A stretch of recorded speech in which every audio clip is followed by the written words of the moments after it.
The Box of Delights by John Masefield. Chapter 4, Part 1. Kay put the little box under his pillow and was soon asleep again.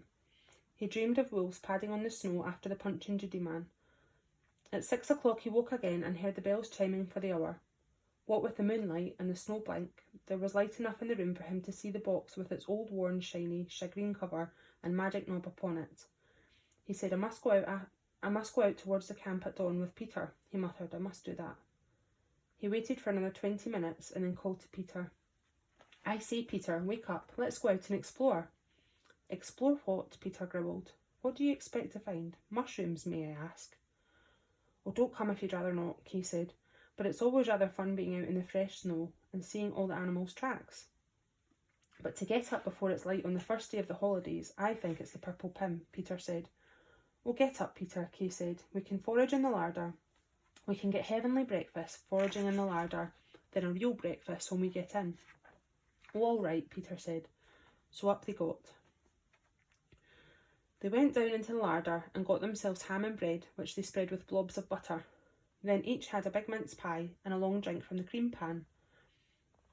Before they set out together, Kay looked at the little black box in his inner pocket. I won't examine this till I come back, he thought, when I can be sure of being alone. Now we must hurry to see what comes to him, if it isn't all an absurd dream. They went out into the white world of the snow and took the road to Arthur's camp. Nobody was about yet. A few upper windows showed lights, a few chimneys smoked. The way looked very different from what it had been when he had ridden it at midnight.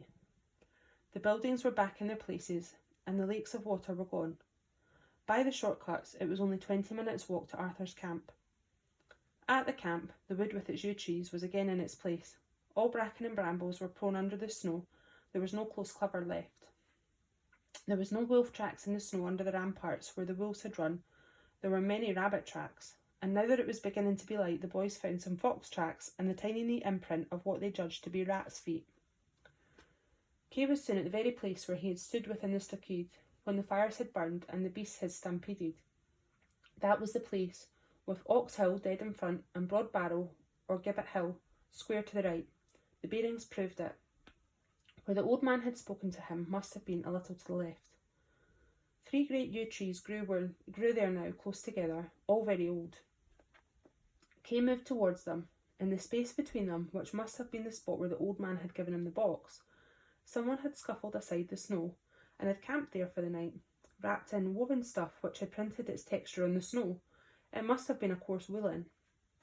The strange thing was that no footprints led to the place, although footprints led away from it. Someone's been here for the night, Peter said. Look out for creepy crawlies. No footprints to show where he came from, Kay said. He must have come before the snow, Peter said. Let's follow to see where he goes. What a night to have been out in. Snow's said to be warm if you really get into it, Kay said, but I dare say that's one of the things they say. They followed the footprints, which were those of a man about the size of Cole Hollings. But I don't think it can be Cole, Kay thought, because there are no tracks of a Barney dog. And he must have had Barney with him. But then Rat had said the lady was going to take the dog. Of course she has him. The tracks led on over the camp wall, across the ditch, and presently out of the wood onto the bleak upland known as Bottler's Down. There are some spinneys on the shoulders of Bottler, and the tracks led past these, going due west, and the boys came over one of the shoulders past a spinney edge and sighted their quarry 200 yards ahead, a little old man trudging the snow, bent under a green baize-covered bale.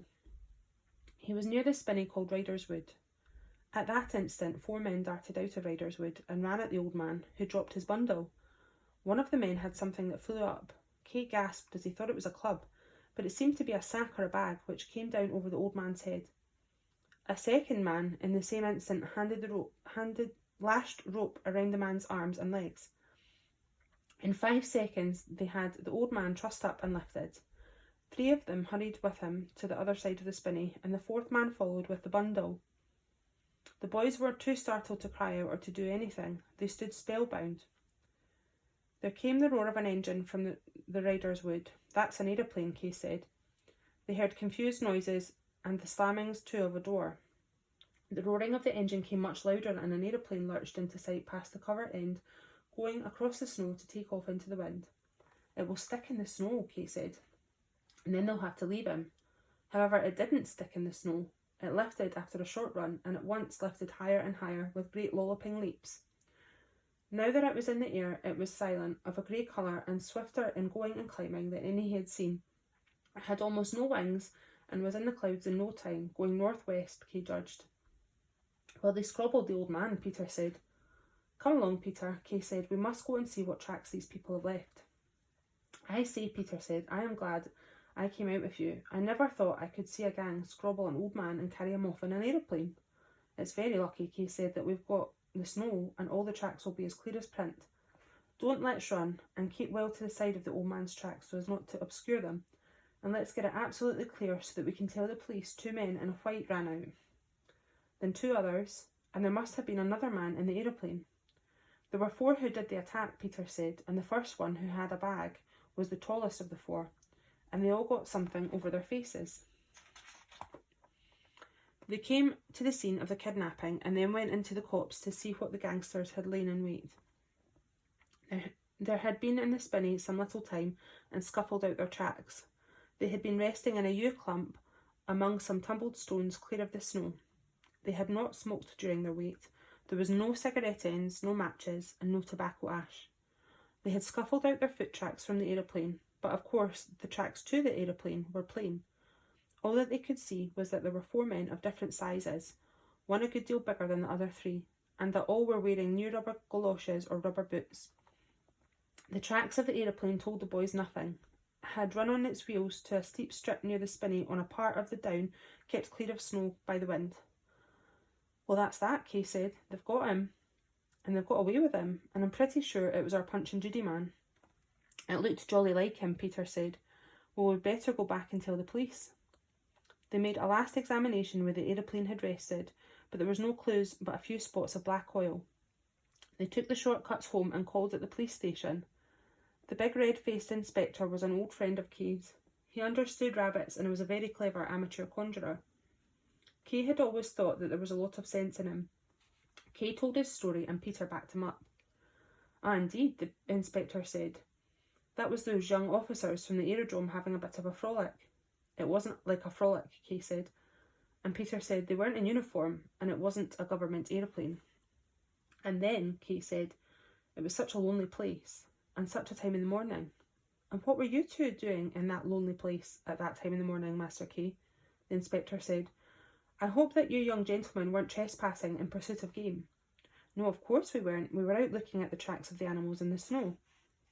"Ha," the inspector said. "Now, did this old man struggle at all, or cry out?" "He didn't have a chance to," Kay said. "Did he see you, or did the other men see you?" "No, they didn't," Kay said, "from where they were." "And did you shout or try to raise an alarm?" the inspector said.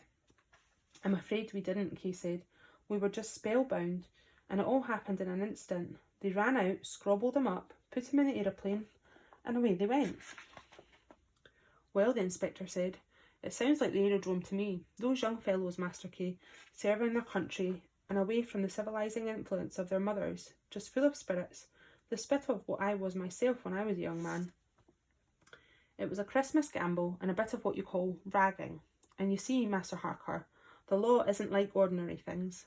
Sometimes the law has to put its foot down, sometimes it has to shut its eyes. And the law, Master Kay, makes much of what is called motive. What's a prank when meant as a prank may become felony when meant as a felony, and what you saw seems to me to be no more than a prank. But all the same, I am obliged to you, Master Harker. We in the law are always glad of evidence, first-hand evidence from one who knows what's what. I'll keep my eyes and ears open, Master Kay, for anything out Bottler's Down way, but nothing's come in yet. No job for the law has been done out Bottler's Down way. But what we in the law keep our eyes open as well as our ears. I'll ask what aeroplanes were out that way this morning." "And you were a matter of 200 yards from the scene of this fracas," the inspector said. "You didn't recognise any of the parties?" "Well," Kay said, "we both think and are almost sure that the man was the Punch and Judy man who was at Seeking's house last night from 5:30 to 6:30. He was stopping yesterday at the drop of dew, and his name was Cole Hollings, or Cole Hollings. That moment the telephone rang. The inspector lifted the receiver. Yes, he said. Condicate 7000. What is it? Someone talked to him for a minute or two.